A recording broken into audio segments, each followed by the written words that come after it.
En un estado como Sinaloa, donde durante décadas el poder económico del narcotráfico ha determinado la vida política y empresarial y con ello moldeado a su sociedad, el PRI funcionaba como la caja que construía sueños, mentiras, pesadillas y realidades durante más de 80 años. A la llegada de Andrés Manuel López Obrador, también de extracción priista, a la presidencia de la República, después de más de 18 años de campaña, su movimiento político, Morena, se convierte en Sinaloa en el nuevo operador y desplaza a un PRI que se hunde en su oscuro y tenebroso pasado. En realidad, no se necesita tanto análisis para concluir que en Sinaloa ese ha sido el único cambio. Gracias por acompañarnos a su canal por internet de Primera Visión. Soy Bernardino Chávez. Les damos la bienvenida desde Culiacán, Sinaloa, acá en el noroeste del país. Bueno, ya que las aguas están más tranquilas, ya pasaron unos días y se respira un ambiente ahora sí acá en Sinaloa pues más tranquilo. Ya se empiezan a acoplar todos estos ingredientes entre los que se van y los que ahora ganaron. Empezamos a ver que pues, los amarres son importantes post elección. Hoy vamos a platicar de lo que fue la debacle totalmente del PRI aquí en Sinaloa, un PRI que pues tenía 80 años gobernando, un PRI que siempre se distinguió por ese amaciato con el narco, un PRI que pues tiene muchísima historia, buena, mala, regular aquí en Sinaloa, pero después de este 6 de junio, pues parece ser que el PRI dejó de existir, al menos acá en Sinaloa, o ustedes pueden decir, o la gente de aquí de Sinaloa, podemos decir que ahora se convirtió en Morena. Vamos a platicar de ello, el PAN pues prácticamente desaparecido, y qué es lo que se espera de estos dos partidos. Les digo, el PRI gobernó durante muchísimos años aquí en Sinaloa. Para ello les presento a mis compañeros y amigos, Ernesto Saldaña García, a quien también lo felicito por su cumpleaños, fue ayer. Estoy en el punto ya de la desintegración. Saludo a Sinaloa, a todo México. Doy las gracias por esta camisa a Marianita y a Rosela. Dije que las iba a saludar. Muy gracias por el buen gusto. Y muy importante, gente de Sinaloa, hay un rebrote fuerte de COVID. Hay que extremar ahora sí medidas porque esto parece que si no nos ponemos las pilas va a tener un sinfín. Bueno, Alejandro Sicairo Rivas. ¿Qué tal? Un saludo a todos, espero que estén muy bien. Yesenia Rojo Carrizosa. Muy buenos días y invitarlos a que escuchen nuestras humildes opiniones. Bueno, pues el PRI prácticamente desapareció en esta contienda electoral.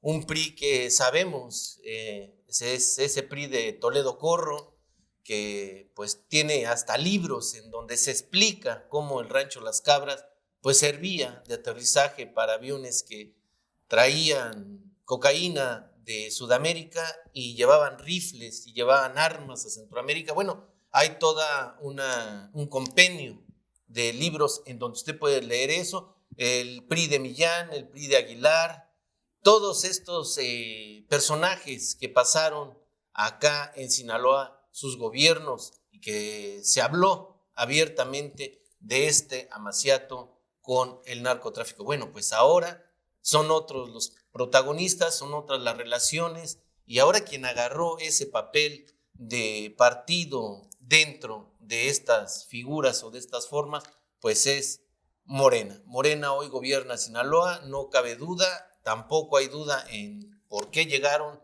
y cómo llegaron. Entonces el PRI queda a un lado y se sabe de esto, ¿no? De que cuando un elemento en esto de estas organizaciones, estos amaciatos entre los gobiernos y el crimen organizado ya no funciona, bueno, pues simple y sencillamente lo hacen a un lado y agarran algún otro elemento. Eso es lo que está pasando en mi punto de vista aquí en Sinaloa. Y el PAN, un PAN que pues lo más que podemos recordar pues es a Maclio Curlutier, un Maquillo que se dio esta fama de defensor, esta fama de entrón, de gente que iba hacia adelante, y como él mismo lo dijo en aquella elección que perdió, pues que hasta un huevo le costó, y eso fue lo que él dijo cuando no llegó a la presidencia. Hoy platicaremos de esto y creo que el tema del PRI pues da muchísimo de qué hablar porque, como dicen, no es que se haya perdido, es que simple y sencillamente se ha transformado en otros colores. Alejandro, pues vemos que el PRI está en la lona, no es un PRI que se viera como en otras contiendas que se le mueve la patita o algo así por las relaciones que tienen el poder y poder fáctico. Ahora vemos que el poder fáctico se vuelca totalmente hacia otro lado. ¿El PRI realmente deja de existir o se transforma en otro partido o entra a otra relación estructural de otro partido? Mira, en bastantes procesos electorales anteriores se ha dado por muerto al PRI, ¿no? Ya llevamos lo que va de este milenio, diciendo que ya va a la sepultura, pero finalmente, ¿qué pasa? Pues regresa de manera esporádica y se vuelve a ir y vuelve a regresar. Y en Sinaloa, ¿qué estamos viendo exactamente? ¿No? Hay un desplazamiento completo del Partido Revolucionario Institucional en razón de que se convirtió en un partido, en esta elección muy en particular, de lo mismo de siempre, ¿no? Una propuesta nueva, fresca, que atrajera a las masas, sobre todo a las masas populares, sin liderazgos renovados, porque presentó la misma oferta política de los políticos cuestionados por corrupción, por nexos con el crimen organizado. O sea, sacó lo peor en Sinaloa, lo peor, y lo volvió a presentar sin preocuparse de la consecuencia que esto iba a tener, ¿no? Pero eso era y la normal historia, en el PRI por décadas. Así es, pero ya no es normal en los tiempos así nuevos. No.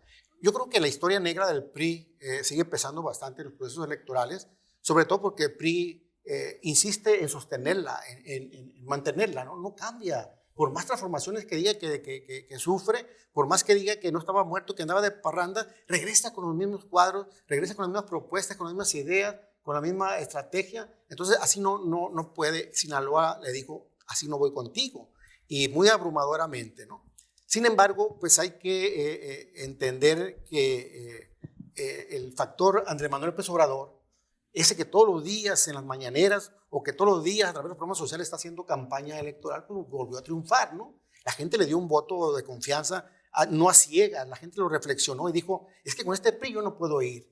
¿Con quién voy? Pues obviamente que va con el partido del presidente Andrés Manuel López Obrador, que tiene todavía un bono de confianza y de esperanza muy alto. Sin embargo, y lo tratamos posteriormente, es muy preocupante el unipartidismo en Sinaloa. El gobernador electo Rubén Rocha Moya, cuya elección, hay que decirlo, es legítima y es arrasadora y no tiene ninguna duda en lo que compete al proceso electoral, la democracia.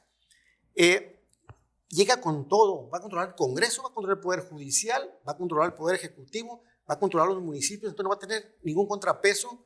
Y en la era moderna de la política, de la democracia, esto no le conviene a ninguna sociedad, ¿no? Es muy saludable que existen contrapesos. El PRI tiene 8 diputados en el Congreso del Estado y Morena, con el partido aliado, partido sinaloense, completa apenas la mayoría absoluta, pero no la mayoría calificada. Entonces ahí van a estar operando, El PRI va a estar operando todavía con esos 8 diputados que tiene, va a seguir operando desde el Congreso y a veces se va a ir con Morena y a veces le va a echar a perder a Morena las unanimidades. Entonces hay algo interesante todavía, ¿no? No creo que sea esta ya la enésima muerte o resurrección del PRI. Sencillamente estamos viendo que Morena sigue siendo un partido que despierta grandes esperanzas, grandes ilusiones sociales y la gente le está respondiendo. Porque déjeme comentarles, como dice Alejandro, en las diputaciones locales son 7, una presidencia municipal en Sinaloa municipio y solo 2 diputaciones pluris para el PAN. En este sentido, pues sí es cierto, no vemos que el PRI siempre había estado que desaparece, que no desaparece, pero creo que hay un factor importantísimo en esta ocasión, el hecho de que ahora el poder fáctico que aquí gobierna, pues le dice a Morena, ahora tú eres el partido elegido, y creo que eso sí le da un último adiós al PRI. Bueno, mi punto de vista. Mi punto de vista, y estoy de acuerdo Solo que cambiaran otra vez los escenarios. Estoy de acuerdo con Alejandro. El PRI ya tiene muchas veces como que se va y se va, pero nunca se fue. Si nos entramos a los números, Bernardino, un país de 126 millones de habitantes, pónganle ya casi 130, porque esto ya fue hace más de un año. En la elección, estos ya son números más certeros que los que tuvimos hace una semana. 52.66% votaron, o sea, más de 47 millones de personas. Morena estoy hablando a nivel federal, no a nivel Sinaloa, porque aquí se cuecen habas un poquito diferente que en otros lados. Porque lo que estábamos hablando es a nivel local, no sí, a nivel Sinaloa. A nivel Sinaloa, a nivel federal, Morena tuvo 16.759.000 votos, o sea, casi 17 millones. El PRI casi tuvo 9 millones, vamos a cerrar, el PAN casi 9 millones, el PRI también casi 9 millones, y así nos vamos. Movimiento Ciudadano tuvo más de 3 millones, el Verde 2.600.000.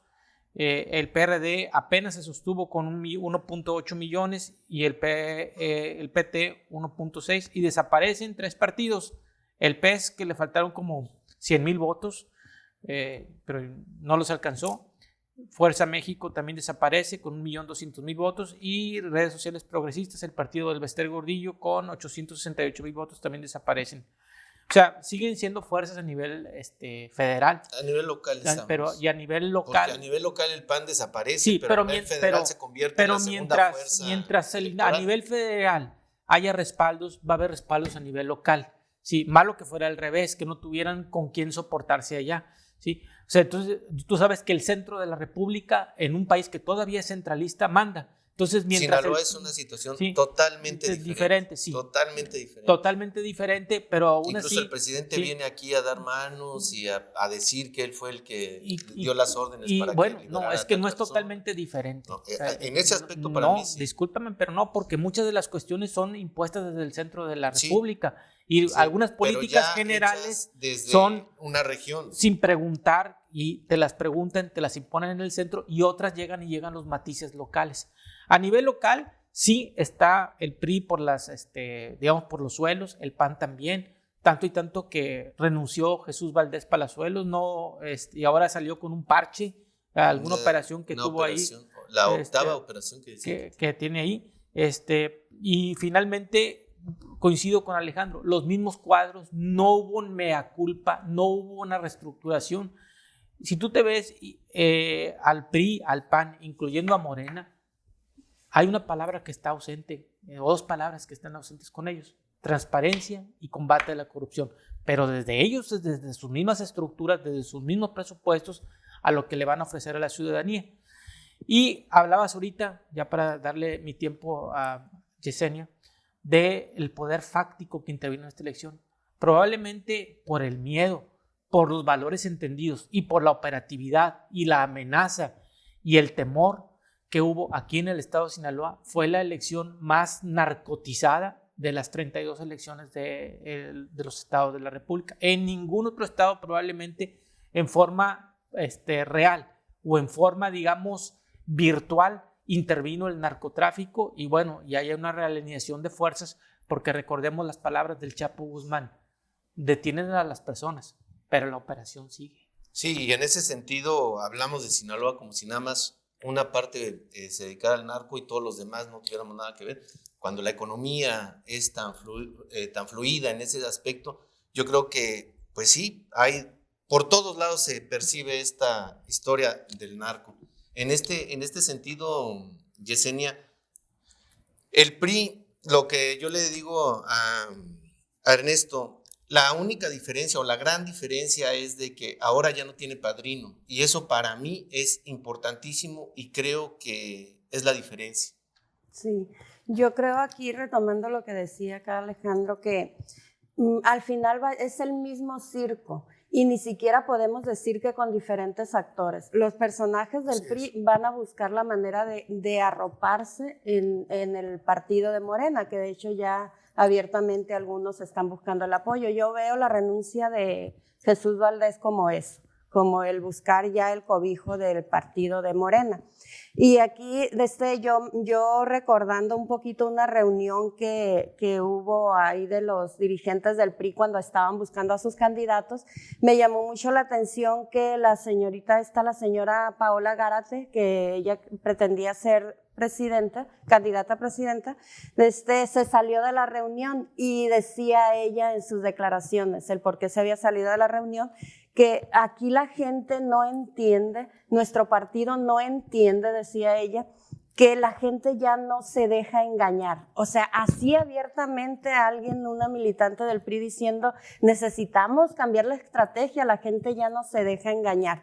Pero definitivamente no le hicieron caso a Paola Gárate, están pagando las consecuencias. El PRI yo sí lo veo desaparecido. Paola Gárate tenía tres puestos en una de esas administraciones: suplente de diputada suplente federal, diputada federal. Sí. O sea, cuando decía eso, yo decía, bueno, lo que pasa es que ya se fue Sergio Torres a Movimiento Ciudadano, quien es su padrino político, pues es lo que está diciendo, ahora ya no la van a cobijar y pues no le van a dar.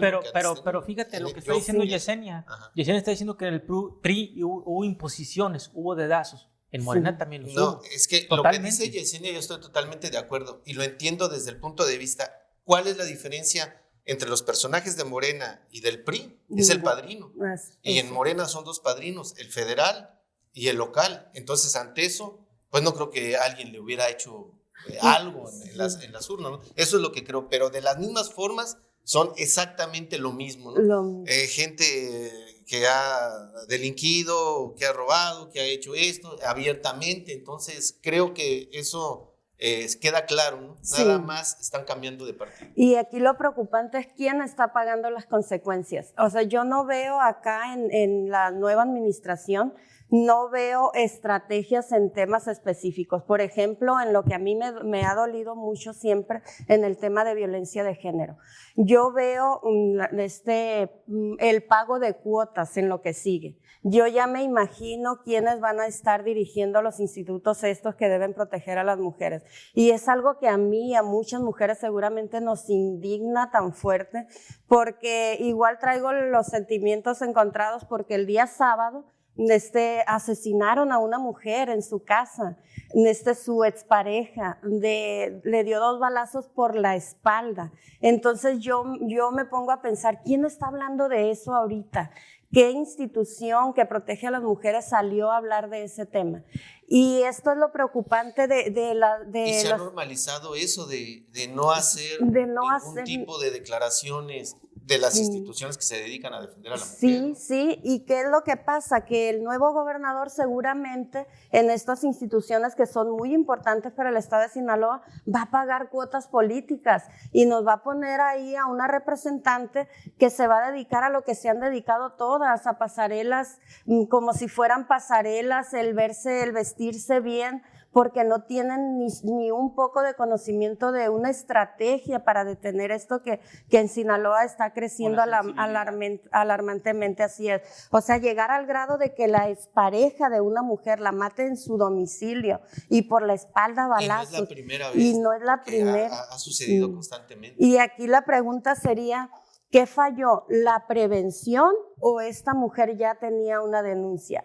Seguramente yo me voy por el segundo caso, seguramente ella ya tenía una denuncia, seguramente tenía una orden de protección para que el agresor no se le acercara. Y ahí, o sea, ¿quién la protege al final? Nadie, porque no hay una estrategia real en ese tema, como en todos los demás temas. Tenemos personajes en instituciones que no conocen el tema, que son amigos del presidente actual, y así están los personajes del PRI ahorita, buscando cómo acomodarse, no importa que no conozcas del tema. Aquí Sinaloa aguanta, y aguanta todo. Pues. Es la transparencia también, estos institutos que también se crearon según para transparencia y rendición de cuentas quedaron totalmente cooptados por el gobierno. Alejandro, lo que dice Yesenia creo que es revelador, pero también ya lo hemos visto como este sujeto que en el camión acuchilla a su expareja y le dio la vuelta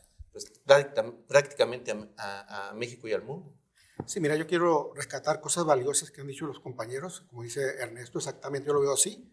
Esto es un modelo nacional, no es un modelo de Sinaloa, es un modelo nacional que se está adaptando a los estados del país. Lo que está sucediendo en el país en macroescala, aquí en microescala se está repitiendo, se está replicando. Está pasando exactamente en Sinaloa lo que pasa en lo nacional.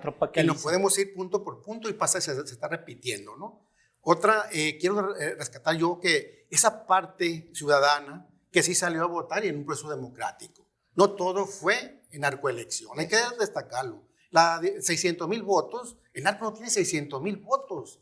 Hay una parte ciudadana que sí salió y dio la cara y quiso detener esa masacre, esa infamia del voto forzado, del voto bajo miedo, y lo hizo. Y hay que reconocer, hay un voto ciudadano responsable y serio que hay que defender, porque de ahí depende lo que seamos en el futuro. La verdadera democracia. Sí. 2, no todos los sinaloenses somos narcos. Eso hay que clarificarlo, ¿no? Hay una parte mayoritaria, abrumadora, que todos los días se levanta al esfuerzo, a la lucha, a criticar, a exigir. Así sepamos que los políticos están amparados por el narco. Esa parte no debe perder el miedo. Hay que mantener esa valentía y si se tienen que pagar consecuencias, como ciudadanos tendríamos que pagarlas.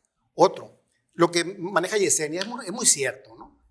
En todos los casos de asesinato de mujeres, de feminicidios, cuando se tipifica, hay un elemento, el descuido de la autoridad. A la autoridad no le interesa proteger a las mujeres.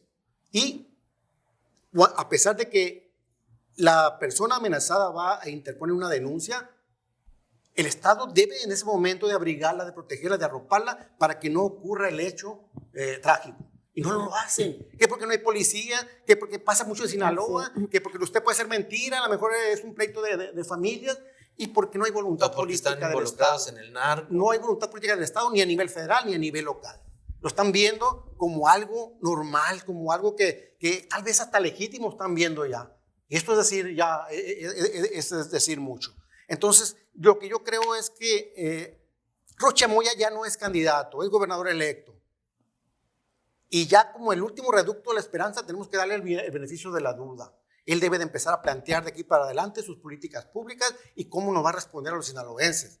Y analizarlo, y vigilarlo, y nunca quitarle la lupa de encima. Importante. Porque si como ciudadanos se la quitamos, nos friegan. En ese momento, ellos lo entienden como que tienen todo el poder y todo el permiso para hacer lo que quieran y que la sociedad nunca les va a alzar la voz. Vigilarlos, eso yo creo que es importantísimo, vigilarlos. Ya diste lo que dice Alejandro, es importante. Hay un número de personas que fueron y votaron sin miedo y una democracia que eso es lo que hay que rescatar. Esas personas no nada más deben de dejar el voto, deben de seguir vigilando a quien pusieron ahí con más aplomo que con Quirino y con Maloba, porque si no va a suceder exactamente lo mismo. Aquí hay algo que nadie rebatido, tú afirmaste y lo afirmó Alejandro, sobre los padrinos que tienen a nivel nacional y a nivel local. Fíjate, yo creo que acaban de dar con la clave, tú iniciaste con la clave y seguimos con la clave de lo que viene siendo esta conversación o este análisis. Mientras tú tengas padrinos, no va a haber democracia, porque es el Mesías por la democracia, el caudillo por la democracia. O sea, estamos hablando que en México no va a haber justicia si no va a haber caudillos y si no hay padrinos.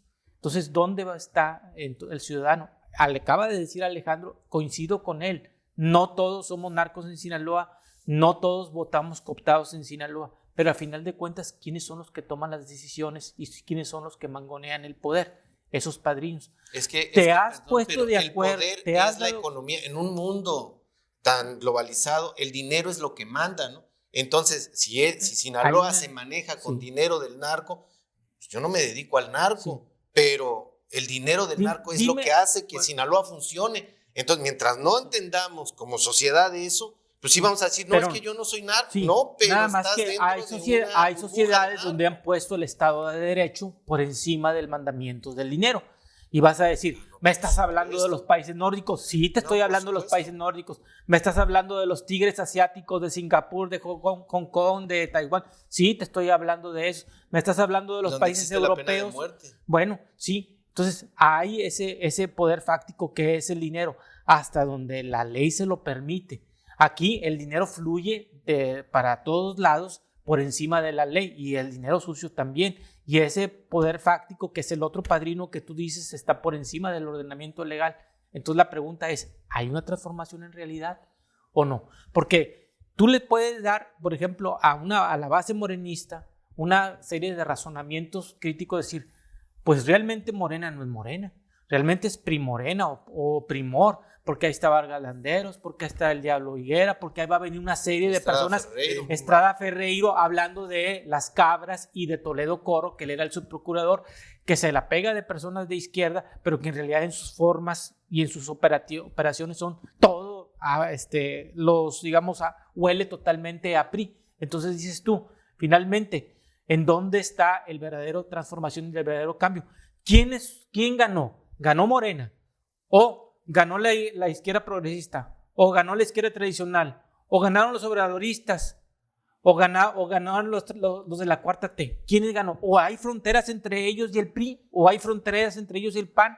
Yo lo que veo es que en ese contexto no se ha generado un nuevo modelo ni una nueva dinámica de estructura social, Es que no hay política, partido, hay un ni movimiento. cultural. En ese aspecto Y yo eso creo que no es son, una transformación, Bernardino. lo que estás mencionando, yo creo que son virreinatos, ¿no? ¿Quién ganó en Ahome? Vargas Landeros. Y Vargas Landeros va a hacer su coto de poder y va a manejar, y sabemos que va a querer ser Bueno, gobernador. y le pregunto a Alejandro, ¿Y porque a tú lo quién- estás diciendo, y y le a pregunto a quién? Yesenia, ¿esa es una Culiacán? transformación? No, Claro. por supuesto. No. Y Estrada Ferreiro aquí, y el otro acá, y el otro acá. Porque Son pequeños mira, virreinatos. ahí te va. Probablemente el presidente del Congreso vaya a ser Feliciano Castro, amigo y brazo derecho de Rocha Moya. Y el discurso de Feliciano Castro, cuando tomó su hojita de que le dio mayoría, dijo, no me cabe duda que Rocha va a hacer esto y que Rocha va a hacer lo otro y que hay que apoyar a Rocha y que Rocha va a transformar y todo. Ahorita el discurso del Congreso del Estado es, hay que mantener una autonomía, una distancia, hay que nivelar el poder y hay que ejercer el poder. Bueno, Que se quedó ahora en discurso. bueno, pero eso apenas fue un discurso. Sí. Ahora a lo mejor ni discurso va a ser, Es lo va a ser más un probable. Congreso que va a estar por abajo de los deseos del gobernador y que les van a mandar el presupuesto y ya no le van a mover a lo mejor ni un pelo, ya no le van a mover a las cuentas públicas, van a decir, hay que apoyar al nuevo gobierno. Entonces la pregunta es, ¿esa es una transformación? No, La dejo no. en el aire. Y aparte, en este aspecto, bueno, pues Morena hace lo que el PRI de los 70s, 80s en Sinaloa, tiene todo y a todos.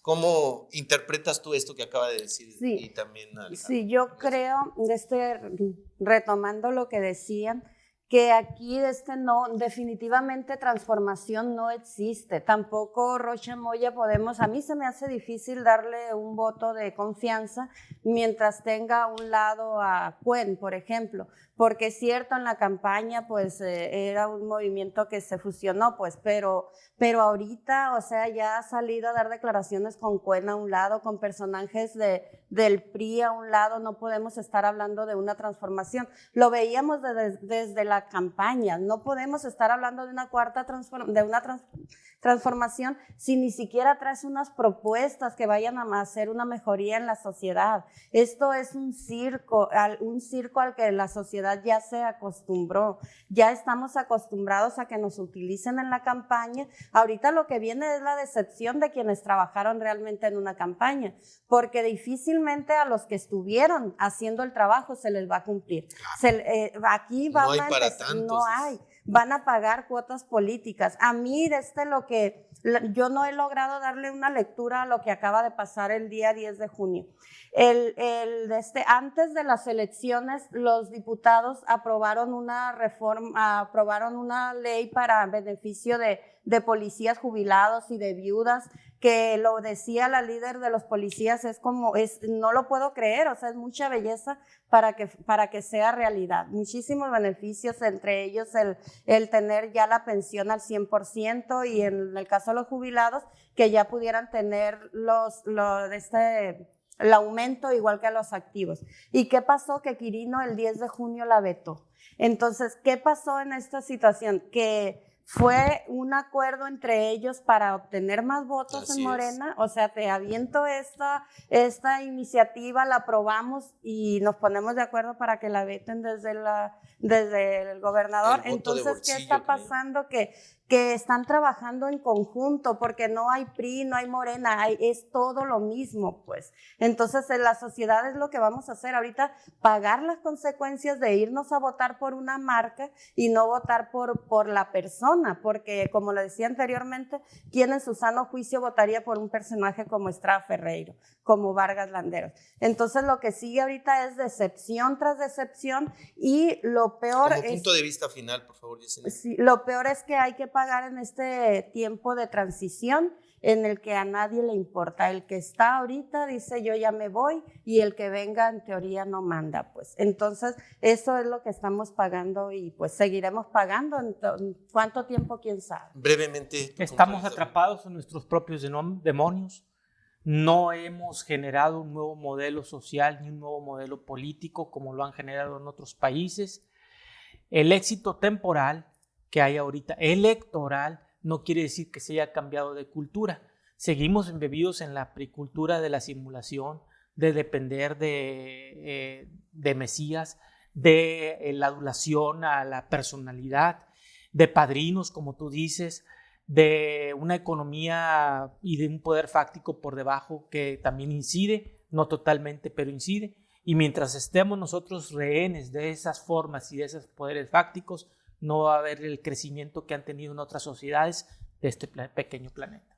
Punto de vista final, brevemente, Alejandro. No es el pueblo el que debe festejar esta victoria, son los grupos, los reacomodos, esas raras amalgamas de poderes fácticos con poderes formales los que deben de festejar. Nosotros no tenemos por qué festejar que los 3 alcaldes acusados de terribles actos de violencia política en razón de género estén de regreso en diferentes posiciones, 2 de ellos reelectos como presidentes municipales. Yo creo que no debemos de festejar el poder absoluto, porque el poder absoluto corrompe absolutamente. Y que la violencia electoral es un tema que necesitamos tener presente, porque no podemos acostumbrarnos a una democracia donde siempre tengamos el arma en la sien. Gracias por acompañarnos. Nos vemos en una siguiente ocasión. Hasta entonces. Hasta siempre.